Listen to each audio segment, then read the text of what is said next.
समान आवेश प्रतिकर्षित होती हैं, जबकि विपरीत आवेश आकर्षित होते हैं। समान आवेश यानी दो धन आवेश हैं या फिर दो ऋण आवेश हैं, तो वो दोनों प्रतिकर्षित होंगे।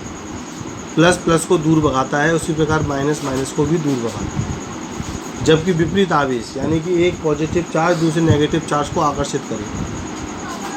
समान आवेश प्रतिकर्षित होते हैं, जबकि विपरीत आवेश आकर्षित। इलेक्ट्रॉन की कमी से धनावेश उत्पन्न होता है, जबकि इलेक्ट्रॉन की अधिकता से ऋणावेश आता है। जब हम दो वस्तुओं को आपस में रगड़ते हैं, जैसा कि मैंने पिछली वीडियो में बताया हुआ है कि जब कांच की छड़ को सिल्क के कपड़े से घिसा जाता है या उसके ऊपर रगड़ा जाता है, तो कांच की छड़ धनावेशित हो जाती है और सिल्क का कपड़ा ऋणावेशित। ऐसा इसलिए होता है कि जब हम कांच की छड़ को सिल्क के कपड़े पर रगड़ते हैं, तो कांच की छड़ से कुछ इलेक्ट्रॉन निकलकर सिल्क के कपड़े में चले जाते हैं। कांच की छड़ पर इलेक्ट्रॉनों की कमी हो जाती है, जिससे वो धनावेशित हो जाता है, और कपड़े में इलेक्ट्रॉन की अधिकता हो जाती है, जिससे वो ऋणावेशित हो जाता है। अतः इस प्रकार हम कह सकते हैं कि इलेक्ट्रॉन की कमी से धनावेश और इलेक्ट्रॉन की अधिकता से ऋणावेश उत्पन्न होता है। अगर किसी वस्तु से एक इलेक्ट्रॉन निकलेगा तो उस पर प्लस एक ही आवेश आएगा, +1e यानी +1e आवेश आएगा यदि किसी वस्तु से एक इलेक्ट्रॉन निकलता है तो। और जिस वस्तु पर वो इलेक्ट्रॉन पहुंचेगा उस पर -1e आवेश आएगा। जिस वस्तु से इसी प्रकार यदि किसी वस्तु से दो इलेक्ट्रॉन निकल जाते हैं तो उस पर आवेश आएगा +2e, और जिस पर दो इलेक्ट्रॉन पहुंचेंगे उस पर आवेश आएगा -2e।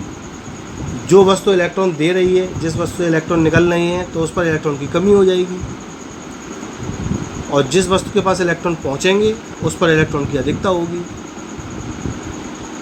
जिस पर इलेक्ट्रॉन की कमी होगी यानी जो इलेक्ट्रॉन दे रहा है, जिससे इलेक्ट्रॉन निकल रहे हैं, उस पर धनावेश आएगा, और जिस पर इलेक्ट्रॉन पहुंचेंगे उस पर ऋणावेश आएगा। मान लो वस्तु ए से दो इलेक्ट्रॉन निकल रही हैं तो उस पर आवेश आएगा +2e, और बी पर दो इलेक्ट्रॉन पहुंच रहे हैं तो उस पर आवेश आएगा -2e। तो हम कह सकते हैं कि 3 इलेक्ट्रॉन निकलने पर आवेश आएगा +3e या -3e। 4 इलेक्ट्रॉन निकलने पर आवेश आएगा +4e या -4e। इसी प्रकार अगर n इलेक्ट्रॉन स्थानांतरित हो जाए, एक वस्तु से n इलेक्ट्रॉन निकलकर दूसरी वस्तु में चले जाए, तो आवेश आएगा +ne या -ne। जिस वस्तु से n इलेक्ट्रॉन निकलेंगे उस पर आवेश आएगा +ne, और जिस वस्तु पर n इलेक्ट्रॉन पहुंचेंगे उस पर आवेश आएगा -ne। तो इस प्रकार वस्तु का आवेश हो जाएगा Q ±n। आवेश का मात्रक कूलाम होता है, इसे हम कूलाम में मापते हैं। इस पर अभी हम कुछ प्रश्न करेंगे, कुछ क्वेश्चन सॉल्व करेंगे इसके ऊपर। नेक्स्ट हेडिंग है चालक तथा अचालक। बहुत पहले से पढ़ते आ रहे हो आप इसको, चालक और अचालक को। चालक वे पदार्थ होते हैं जिनमें विद्युत का प्रवाह सुगमता से होता है। कोई भी धातु चालक का काम करती है, जैसे चांदी है, तांबा है, लोहा है। वे वस्तु जिनमें आवेश का प्रवाह नहीं होता वे अचालक कहलाते हैं। वे वस्तु जिनमें आवेश का प्रवाह नहीं होता अचालक कहलाती है, जैसे प्लास्टिक है, रबड़ है, ये सब अचालक कहलाएंगे।